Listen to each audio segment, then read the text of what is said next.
नमस्कार मंडळी, स्वागत आहे तुमचं आपल्या नवीन व्हिडिओमध्ये. तर मित्रांनो, आजच्या व्हिडिओचं थंबनेल पाहून तुम्हाला समजलंच असेल की व्हिडिओ नेमका आजचा कोणत्या टॉपिकवर आहे. तर मित्रांनो, व्हिडिओचा जे मेन मुद्दा आहे की बाबा ऊसतोडीचं काम परवडतं का, किंवा ऊसतोडीचं काम कसं असतं, काय नाही, कसे पैसे भेटतात, याची संपूर्ण माहिती आपण आजच्या व्हिडिओमध्ये पाहणार आहोत.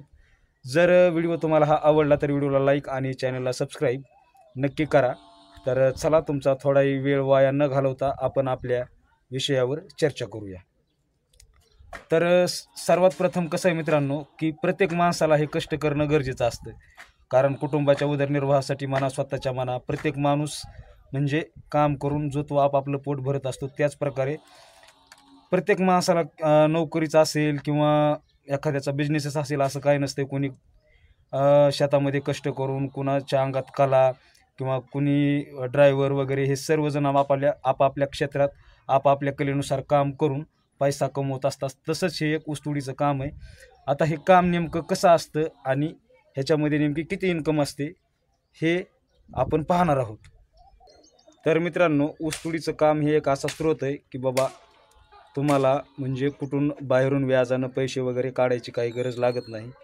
तुमच्यावर जर समजा एखादा 1-1.5 लाख किंवा 2-3 लाख, जवळपास 4-5 लाखाच्या वर जर कर्ज असेल तर तुम्ही ह्या ऊसतोडीच्या कामातून फेडू शकता किंवा त्याला मॅनेज करू शकता.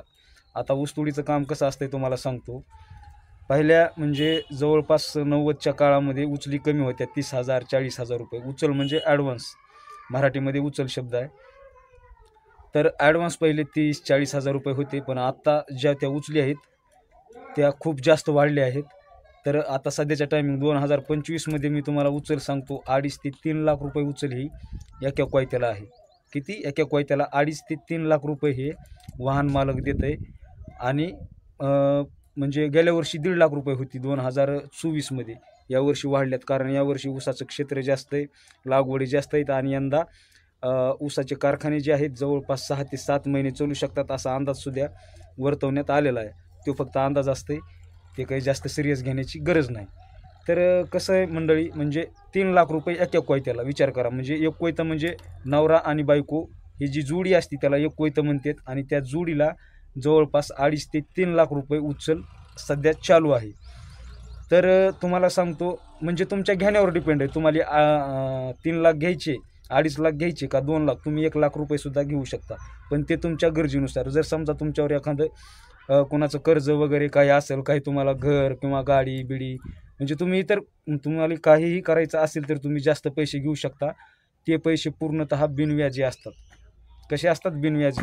आता तुम्हाला साधी 10,000 रुपयेसुद्धा घ्यायचं म्हणलं गावामध्ये तर 4 रुपये शेकडा किंवा 5 रुपये शेकड्यानं पैसे घ्यावं लागतं. त्याचं व्याज तुम्हाला भरावं लागतं. तर हे तसं नाही. तुम्हाला ह्याचे पैसे पूर्णपणे बिनव्याजी असतात. तोपर्यंत जोपर्यंत पट्टा पडत नाही तोपर्यंत. म्हणजे पट्टा जवळपास 6 महिने पडत नाही, आणि तिकडून आल्यानंतर सुद्धा 2-3 महिने तुम्हाला हे पैसे मागत नाहीत. म्हणजे जवळपास 9-10 महिने पैसे ते बिनव्याजी राहतात. मग त्यातून तुम्ही जवळपास जे तुम्हाला 3 लाख रुपये भेटले त्यातून तुम्ही समजा तुमच्या खाण्यामध्ये 5-50 हजार गेले, किंवा तुम्हाला एखादा बिझनेस किंवा काही गाडी वगैरे घ्यायची असेल तर ती तुम्ही त्या पैशातून घेऊ शकता. तर मित्रांनो, तुम्हाला सांगतो, जर तुम्ही गावातून म्हणजे तुमच्या समजा कुणाकडून सावकाराकडून एखाद्या 50,000 रुपये जर व्याजाने घेतले, तर तेच 50,000 रुपये सावकार तुम्हाला 3 किंवा 4 म्हणजे व्याजाने देतो. तर त्या 3 रुपये शेकड्यानं 50,000चं व्याज हे 18,000 रुपये 12 महिन्याचं होतं आहे. म्हणजे तुमचे दर वर्षाकाठी 18,000 रुपये व्याज जातं आहे आणि मुद्दल 50,000, जवळपास 68,000 ते 70,000 रुपये तुम्हाला म्हणजे त्याचं व्याज मुद्दल भरावं लागतं. तर इकडं व्याज भरायची गरज नाही. ते पैसे तुम्हाला बिनव्याजी राहतात आणि त्याचं काही टेन्शनसुद्धा राहत नाही. फक्त एवढंच आहे की कारखान्याला येताना थोडं विचार करून या, कारण आता कारखान्याचं काम कसं असतंय ते मी तुम्हाला पुढं सांगणार आहे. तर मित्रांनो, कारखान्याचं काम कसं असतंय, कसं आहे मित्रांनो, आता तुम्ही म्हणताल जे 3 लाख रुपये आपण उचल घेतली ती एकदा 6 महिने कारखाना करून आलो की ते 3 लाख फिटले. तर तसं अजिबात नसतं मित्रांनो. आपण समजा 3 लाख 2 लाख 2.5 लाख जी काय उचल घेतात, मग आपण कारखान्याला गेल्यानंतर जितका टन आपण ऊस घातला त्या वजनानुसार आपल्याला पैसे म्हणजे त्याचे कटत राहतात किंवा भेटत राहतात. तुम्ही जर जास्त टनेज ऊस घातला, जवळपास 8-9 कोयत्यामध्ये समजा 4-5 हजार टनेज ऊस गेला तर तुमचं जवळपास 1 ते 1.5 लाख रुपयाचं काम आरामात होऊ शकतं. आणि जे राहिलेले 1.5 लाख आहेत ते तसेच बिनव्याजी असतात. हे तर मी तुम्हाला सुरुवातीला पण सांगितले. पण तुम्ही म्हणताल 3 लाख रुपयाचं म्हणजे काम कसं होईल, तर त्यासाठी खूप मेहनत करावं लागते, जास्त टनेज ऊस घालावा लागतो, तरच ते तेवढे 3 लाख रुपये फिटू शकतात. आणि आत्तापर्यंत म्हणजे जेवढे पैसे घेतले तेवढे कधीच कुणाचे फिटलेले नाहीत. मी तुम्हाला असं म्हणणार नाही की कारखान्यामध्ये सगळा फायदाच आहे किंवा सगळा तोटाच आहे, तसं काही नाही. ते ज्याच्या त्याच्या विचारधारेवर डिपेंड करतं आहे. तर म्हणजे मी सुद्धा म्हणजे आज 3-4 वर्ष झालं कारखाना करतो आहे, ऊसतोडी करतो आहे. मी दरवर्षी 1.5 लाख रुपये उचल घ्यायची. त्याच्यामध्ये जवळपास 90-95 हजाराचं काम व्हायचं. बाकीचे जे पैसे आहेत ते तसेच म्हणजे बिनव्याजी राहायचे. आणि पुढल्या वर्षी जर जायचं असेल तर अजून त्या 1.5 लाखाची भरती करून पैसे घ्यायचे आणि दुसऱ्या वर्षी कारखान्याला जायचं. यंदा पण मला कारखान्याला जायचं आहे, कारण गेल्या वर्षी वगैरे माझे थोडे पैसे घर ते बांधण्यासाठी मला लागले होते. त्याच्यामुळं यावर्षी म्हणजे जायचं आहे कारखान्याला. तर कारखान्याचं काम हे खूप म्हणजे हार्ड असतं आहे. एकतर त्या कामामध्ये टायमिंग नसतं आहे आणि टेबलसुद्धा नसतं आहे. तिथं तुम्हाला दररोज पहाटे 3-3:30 वाजता उठावंच लागतं आहे. उठून आंघोळ वगैरे करणं, आपलं कोयतं घेणं आणि डायरेक्ट ऊसाच्या फडात जाणं, दिवसभर तोडणं. मग ती गाडी केव्हा पण येऊ जा, केव्हा पण येऊ जा. ती गाडी मग म्हणजे तुम्ही असं म्हणताल की दिवस मावळला, 6 वाजले, सुट्टी झाली, चला आपल्या कुपीकडं, तसं नसतं आहे. तिथं टाईम टेबल नसते. तुम्हाला गप काम करावं लागतं, म्हणजे करावंच लागतं. आज कंटाळा आला आणि मी बसतो, तसं जमत नाही. हां, तुम्ही एखादी वेळेस आजारी झालात किंवा काही दुखू लागलं तर तुम्ही खाडा करू शकता. आता ते खाडा कसा असतं तर कामाच्या हाजरीवर खाडा नसते. ते जे टोळीतले सर्व जे लेबरनी मिळून खाडा लावला आहे काय 1000-1200 दिवसाला, त्यानुसार त्या खाड्यातून तुमचे पैसे कट होत असतात. तर त्यासाठी कारखान्याला गेल्यानंतर खाडा करायचा नाही अजिबात. आणि गाडी रात्रीच्या 12 वाजता जरी आली तरी ती तुम्हाला उठून भरावी लागते, म्हणजे लागतेच, तरच पैसे फिटत असतात. अन्यथा मग काही उपयोग होणार नाही. आणि कामाचं कसं असतं तुम्हाला तिथं काम, आता मी माझी मला होईल तसं घेतो, तसं पण जमत नाही. कारण सगळ्यात फास्टच ऊस तोडावं लागतं आहे, सगळ्यांच्या बरोबरच राहावं लागतं आहे. नाहीतर दुसरे त्यांच्या पाती लावून दुसऱ्या फाडात आणि तुम्ही आहे त्याच फाडामध्ये तुमची बायको मोळ्या बांधाय आणि तुम्ही ऊस तोडायला. हे असं माझ्याबरोबर सुद्धा झालं.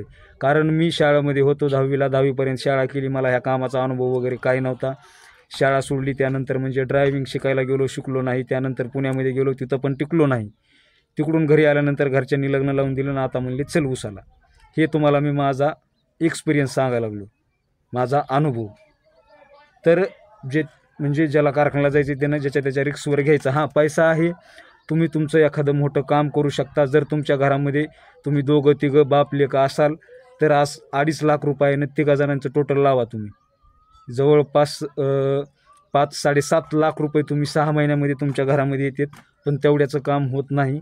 ते पैसे तुम्ही एकखट्टा घेऊन काहीतरी धंदा बिझनेस म्हणा करू शकता. आणि पुढल्या वर्षी जर तुम्हाला जायचं नसेल कारखान्याला तर त्या गाडी मालकाचे पैसे तुम्हाला वापस करावे लागतात, टप्प्यानं म्हणा किंवा एकखट्या आले तर एकखट्या म्हणा. हे एकंदरीत अशा प्रकारचं काम असतं. तर झालं आता मेन सीझन हे हिवाळ्यामध्ये चालू होतं आहे. दरवर्षी गाड्या दसऱ्यामध्ये जातात, यावर्षी दिवाळी करून जाणार आहेत. कारण यंदा जास्त पाऊस झाल्यामुळं शेतीचं खूप नुकसान झालं आहे. शेतामध्ये ऊस ते पडलेत. परत ऊसाची रानं म्हणजे ओली आहेत, भिजलेली आहेत. त्याच्यामुळं गाड्या काही वावरात शिरत नाहीत भरलेल्या. म्हणून यावर्षी थोड्या लेट गाड्या जाणार आहेत. आणि हिवाळ्यामध्ये तर तुम्हाला माहिती आहे, पहाटे 4 वाजता गावात गार वाजते म्हणल्यावर तिथं तर आपल्याला बाहेर कुपी करून राहायचं आहे. तिथं तर किती गार आणि किती थंडी पडत असेल, म्हणजे पूर्ण दैवार पाचटीमध्ये. सकाळी तर ऊससुद्धा हातामध्ये धरू वाटत नाही, इतकं हार्ड काम आहे. तर एकंदरीत अशा प्रकारचं हे काम आहे. बघा, म्हणजे कोणी जाणार असेल तर विचार करा, जा. कष्ट केल्यानंतर तुम्ही कुठलंही कष्ट करा किंवा कुठलंही काम करा, मन लावून केल्यानंतर परवडतं आहे, म्हणजे परवडतच असतं आहे. बाकी ज्याचा त्याचा विचार. व्हिडिओ कसा वाटला कमेंट करून नक्की कळवा. आणि चॅनलवर नवीन असाल तर चॅनलला सबस्क्राईब आणि व्हिडिओला लाईक नक्की करा. भेटूया अशाच माहितीपूर्ण नवीन व्हिडिओमध्ये. तोपर्यंत धन्यवाद.